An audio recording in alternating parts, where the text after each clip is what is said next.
say amen again. Amen. Look at your neighbor and say, neighbor, I'm glad to see you in the house of God. Amen. Look at your other neighbor on the other side and just smile at him. Just smile at him. Just smile at him.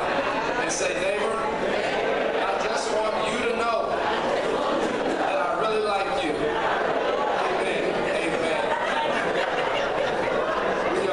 We are glad to be here. Let's just give God some praise this afternoon. He's been good to us. He blessed us. How many of you can say that God has been better to you than you've been to yourself? How many of you can say that had it not been for the Lord by my side, I would not be where I am today? Somebody said, preacher, I got here the best way I could. I'm on life support today, but I'm glad I made it to the house of the Almighty God. Amen. Amen. We want to thank the wonderful sisters from the church for a wonderful meal. It was so the fried chicken had a crunch on it that reminded me of Houston. It was wonderful. We thank you. Congratulations to the West Side Church of Christ on 65 years of ministry in the city of Waldo, and the state is Arkansas. I really want to thank my good friend, Brother Howell, for inviting me to come. He's one of the nicest men that I have ever met. And I remember the lessons that he shared with me over the years, and I just want to thank you, my brother, for having me, and we look forward to you coming down to Baytown one of these days. Amen. Also want to thank Brother Barry. We go way back. He was one of my most faithful clients in the barbershop, but he never tipped. I want some of your honorarium before you go to make up for all those years of not tipping. Where you go, Brother Barry? Brother Barry is well, one of the nicest men that I know. His family, great preacher for the Dallas West Church of Christ, had a great message, and I'm not going to try to outdo what he just did. I just want to give you a word this afternoon. I used to preach to show off. You know, I would dress real nice and but now I just want to help somebody. I want to help somebody because we don't get another opportunity with this life. There are no do-overs. So what we have today, live your best life now. And my hope today is for whoever is here who needs to hear this word is for you. Just one person who needs to hear this, then the job, the assignment has been complete. Can I preach? I was told I only had 10 minutes to preach. I was going to tell the preacher, I'm adding, it took me 5.5 hours to get here. 10 minutes per the 55. If you want, stand on your feet with me for the word as we read the word if you're able to. Hold your hands up. If you have a Bible, let's do a Bible check on this side. Raise your hand. Bible check on this side. Raise them up high. All right. Let's do an iPhone check on this side. iPhone check. We rock with the iPhone in Baytown. Let's do an Android check. Amen. Let's do a gospel check. Go to Matthew chapter 26 and meet me in verse number 69. Matthew 26, verse number 69, and we will terminate our reading at verse number 75. I'll be reading from the New King James Version. Is that all right, Waldo? Now Peter sat outside in the courtyard. The servant girl came to him saying, "You also were with Jesus of Galilee." He denied it before them all, saying, I don't know what you're saying.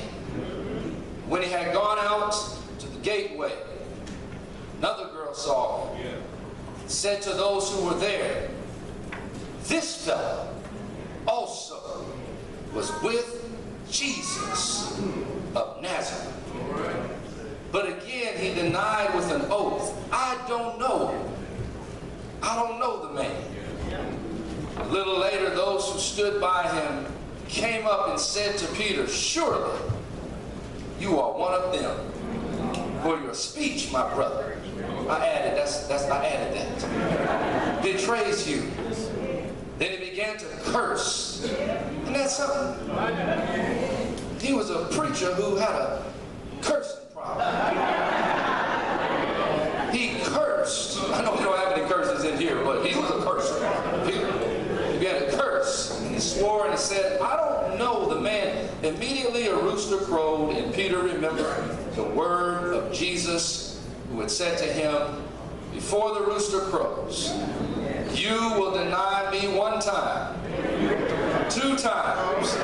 You will deny me 3 times. And if that was me in this text, it would be more like, HOLT, you would have denied me 1,000 times. So he went out and he wept bitterly.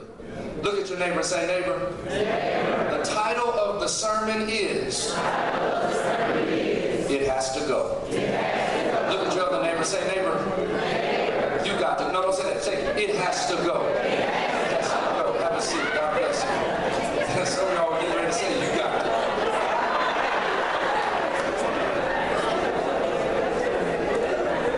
Again, I bring you greetings from the Connect Church of Christ, Baytown, Texas, where I serve as the minister. We have several of our brothers and sisters watching online today. Thank you and God bless you. When you go to a store and you see a clearance rack, how many of you get excited when you see a clearance rack?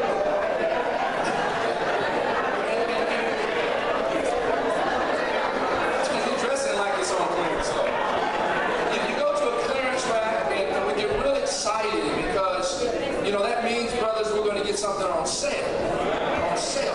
It can be $3 off, and we'll tell everybody we got it on sale. And so when you go into a clearance rack, it's not that they're just trying to hook you up, but the purpose of a clearance rack is to get all of the old inventory out of the system so they can bring in some new inventory. Well, I believe that all believers ought to have a clearance rack. We ought to replace everything that is unprofitable for us. There are some people in my life, I love you, I like you, even though you might be family. I've got to 86 you out of my life because you are stunting my spiritual growth.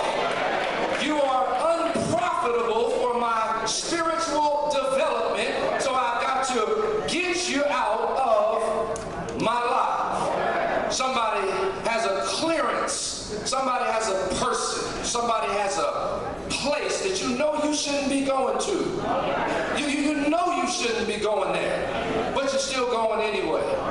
We ought to have a clearance rack. I come today to tell bitterness, you've got to get out of my life. Anxiety, you've got to go. Depression, you've got to go. Anger, you've got to go. Hatred, you've got to go. Jealousy, you've got to go. Envy, you've got to go. Lust, you've got to go. Fornication, you've got to go. Stealing, you've got to go. Haterade, hating, you've got to go. Somebody has something that you need to let out of your life today. Am I right about it? So can I work on this text for a minute? Come on, let's walk in it real quick. Peter was living in the moment. You ever heard that saying, live your best life now? I'm not trying to live my worst life. I want to live my best life now. Peter was living in the moment. One of our biggest challenges is we're trying to live in yesterday and we're trying to predict what's going to happen tomorrow. But Peter was in the moment. There comes a time you've got to let go whatever happened to you in the past.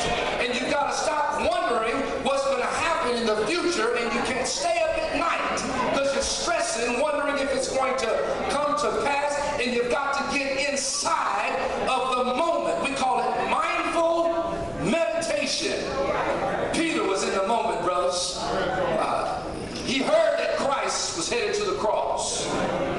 He heard that the Christ who walked on water was now getting ready to be crucified. Heard that the Christ who calmed the raging sea and caused the blind man to see and stopped the woman who had a flow with blood and raised Lazarus. He heard that he was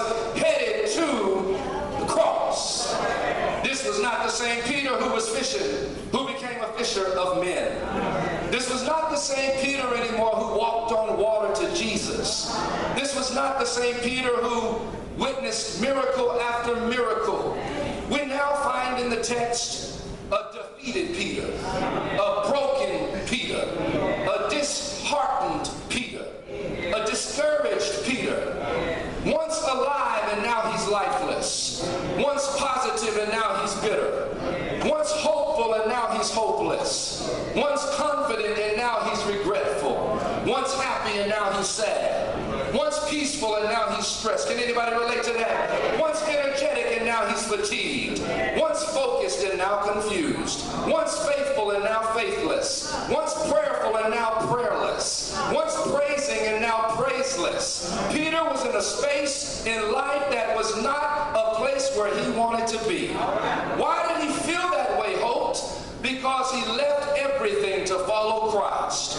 His hope was connected to Christ. His faith was connected to Christ. His ministry was connected to Christ. His purpose was connected to Christ. His future was connected to Christ. And now the news of the cross disconnected him from everything he had ever known post coming out of the lifestyle of fishing. Now Peter is no longer the man that he used to be.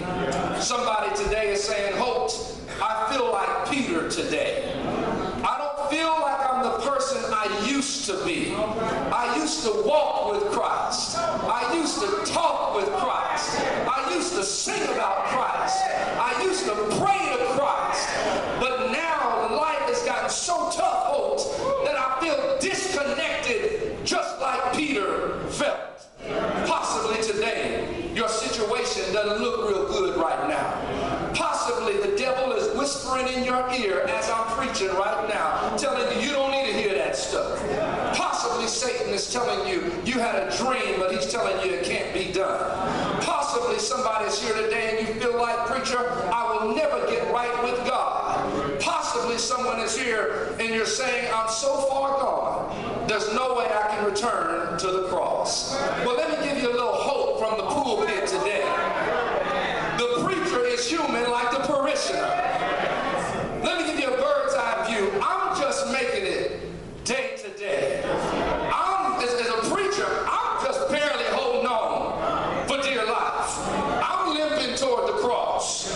I'm dealing with mental health issues that have been plaguing me for 12 years, where I've had to take medicine because sometimes I got good days, sometimes I got bad days, and I was embarrassed and I didn't want to tell anybody because we as African Americans, we know we have to work twice as hard.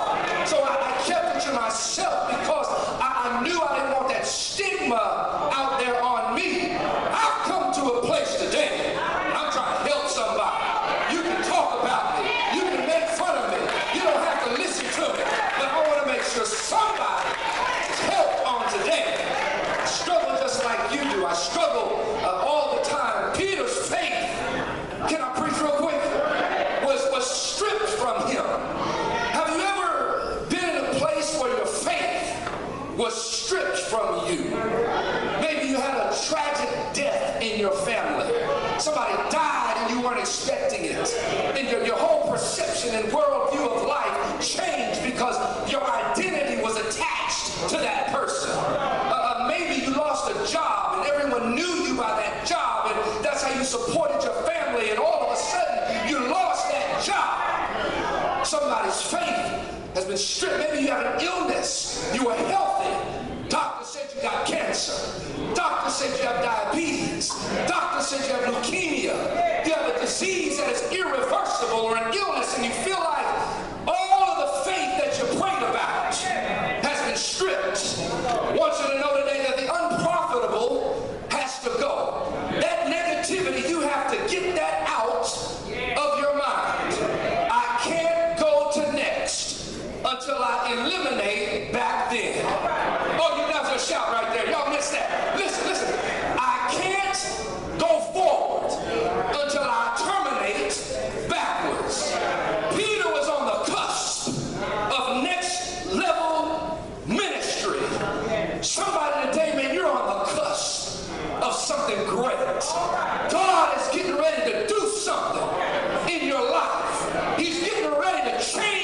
situation, but sometimes God will leave you in the situation until he teaches you how to handle the blessing.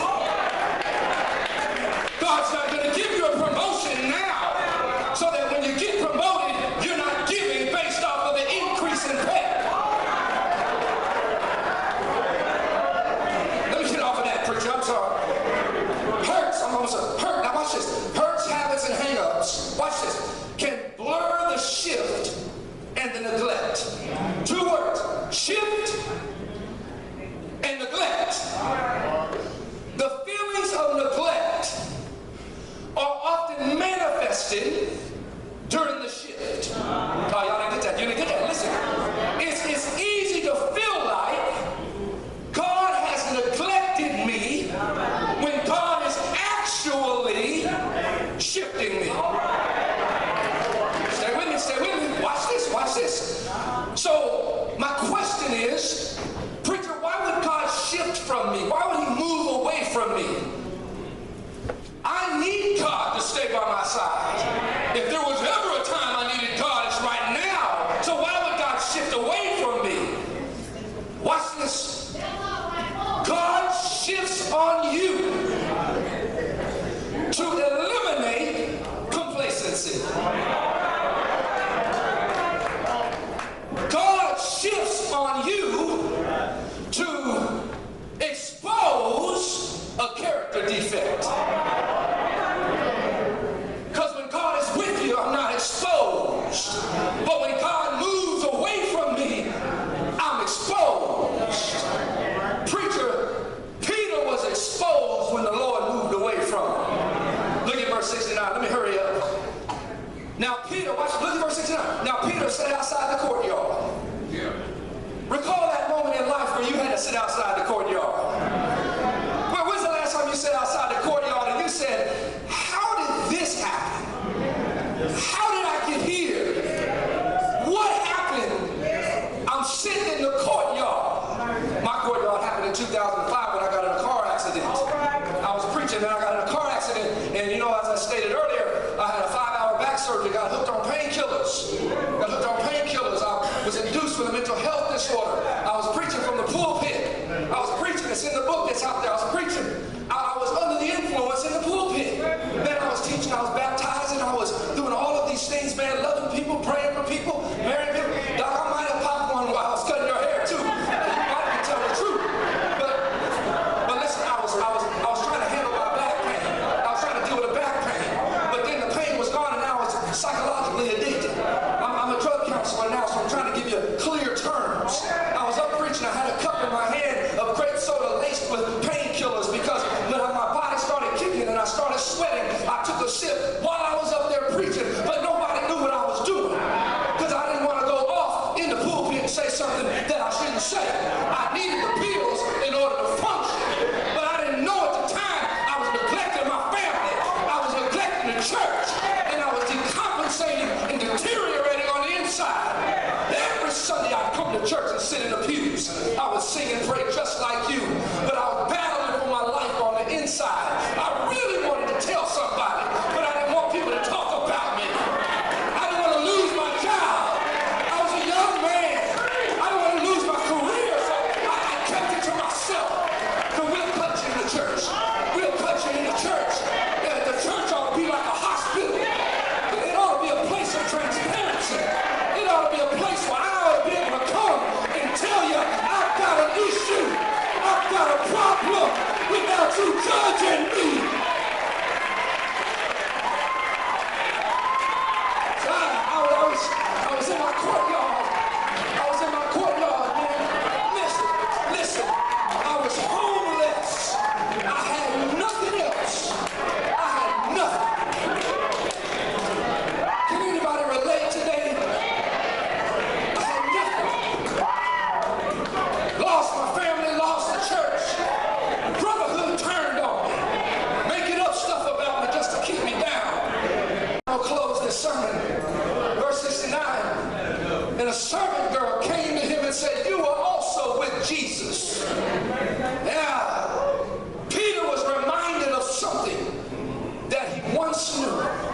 coming to church. Walked away from God. I don't want to hear that anymore. I would sneak into church when no one knew me. I would pop some pills while the song leader was singing because I didn't care anymore. People kept coming to me, reminding me of my past sermons. I hope I remember when you said that. I remember when you said, listen, we've got to learn how to observe somebody's nonverbal behavior. If you see, listen, it ain't all about you. Get out your feelings. Quit making stuff about you. Just because they don't return your call or your text. You blowing up the phone. Some space. Sometimes I just need to go through. Let me go through. And when I come out, I'll come talk. But stop trying to pull me out of my struggle. Left the church. But watch this. I'm done. Almost. Listen. God, watch this. Verse 69. Girl, he denied it before them all, saying, I don't know what you're talking about. God sent, I want to write this one down. God sent the connected, which was the girl, to remind the disconnected, which was Peter, about a time when he used to be connected. Y'all miss that? Y'all missing that? That's a shout. God sent the connected to remind the disconnected of a time when he used to be connected. So don't look past the man who's under a bridge asking for money. Because that might be the person that is connected to God, who God has put in your way to remind you. Remind you. God sent my son. I was gone, man. In them streets, like the young people say. In the streets. Lust of the flesh. Fornication. Not really fornication, but I was out there. Call, man. One day, son called. The oldest son. When I watched come out of the womb, Brandon Jr., my namesake. He said, Dad, when you coming home? And I said, man, being biracial, I was addicted to approval. I said, I can't let my boy grow up without his dad. Sometimes God uses a child. Jesus said, what you do to these little children. So that's the day that I came home. Who has God placed in your path today? Thank God for that person. And finally, verse 71, and when he had gone out of the gateway, another girl came after him. Girl number one, he pushed her to the side. So another girl came chasing. And you know, I realized when I read this text, Peter wasn't running away from the girl.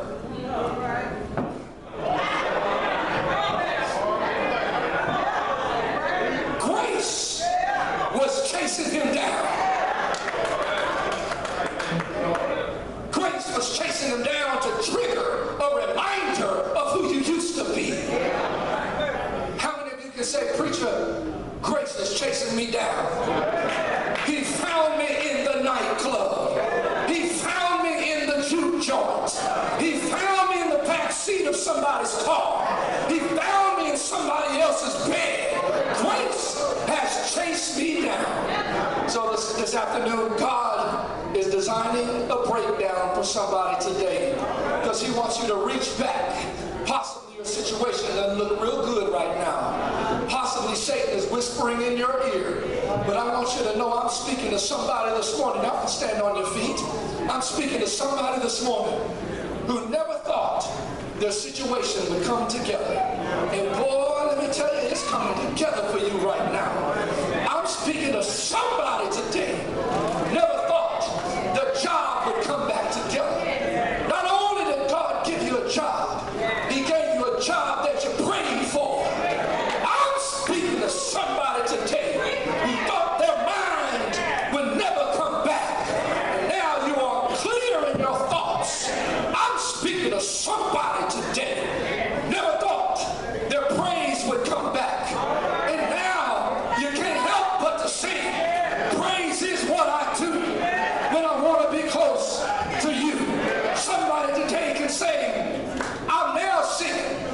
still have joy. I still have joy.